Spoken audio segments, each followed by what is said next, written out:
આપણાથી સૌથી મોટું જે કંઈ ન છૂટતું હોય તો એ છે ખાવાનું. ઘણી વાર તો એવું થાય કે આપણે એક ઉપવાસ રહેવાનો, એમાં 4 વાગે કોકે દાબેલી ખવડાવી દે તો વળી આપણે એમ કહી કે સોરી.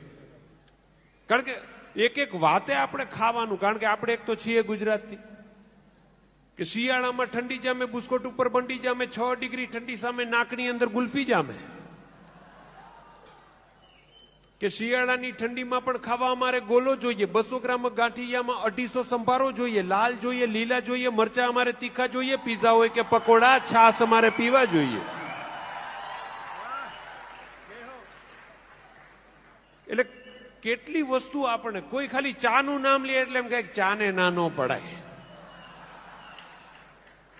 ચાના એવા વર્ણન કર્યો કે ચા ની વાત છે, કઈ નાની વાત છે. બોલો, અડધી કટિંગ એમ થાય કે આ તો એનું જીવન છે.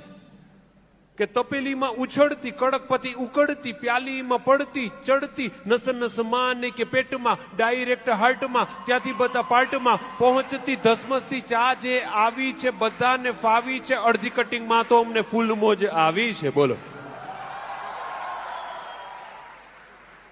એટલે આવું આપણને જે સૌથી લોભ જેનો થાય એ વસ્તુને છોડવી. એટલે કારણ કે આપણે તો કણ કે જગ આખું રખડીને આવ્યા, ગુજરાત સિવાય કઈ ફાવે નહીં, ચસ્કો એકવાર લાગે કાઠિયાવાડી સિવાય કઈ ભાવે નહીં.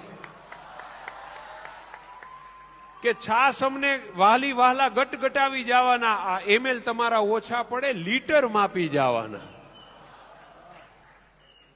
ફૂડનો મહિમા. અહીંયા આપણે હમણાં અંબાણી સાહેબ મેરેજ કર્યા હતા જામનગરમાં, એના છોકરાના. તો અમુક તો ભાભાવને ખબર ન હોય કે આ કયા સિંગર છે. એ કે આ રિહાણા છે, તો કે રિહાણા છે તોય આવ્યા.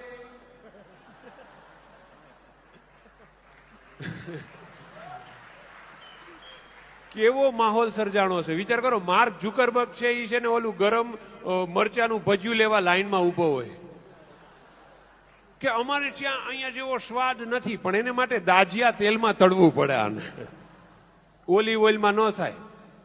ઓલો બિલ ગેટ્સ એ ખાટી છાસ પકડીને ઉભો હોય કે પૈસા કે આપણી પાસે છે, પણ કે આવો માભો પડતો નથી. કારણ કે અહીંયાના લોકો જોજો, રવિવારની છે ને આપણે ખાસ રાહ જોતા હોય. એમાં પણ જો રવિવારે પુરુષ જો ઉઠી શકે તો એ એક જ કામ માટે, ગાંઠિયા. કે ગાંઠિયાની દુકાનને જોઈને ગાડી ધીમી થાય, એને જોઈને રોમે દીવા થાય, ઉકળતા તેલના મહાસાગરમાં ચણાના લોટના કણ મરજીવા થાય. ને પછી જયારે ગરમા ગરમ ગાંઠિયા બહાર આવે ત્યારે આપણને એમ થાય કે પાડોશી દેશના રાજાએ ભેટ સોગાત મોકલી છે. બોલો, કે વણેલામાં મરી ભરી છે, ગાંઠિયામાં જિંદગી ભરી છે. ગાંઠિયા તો ગાંઠિયા, બાજુમાં સંભારાએ ભારે કરી છે. એટલી ફરસાણ પ્રિય જનતા છે કે એપેન્ડિક્સ નું ઓપરેશન કરો ને તો 250 ગ્રામ ચણાનો લોટ નીકળે. બોલો,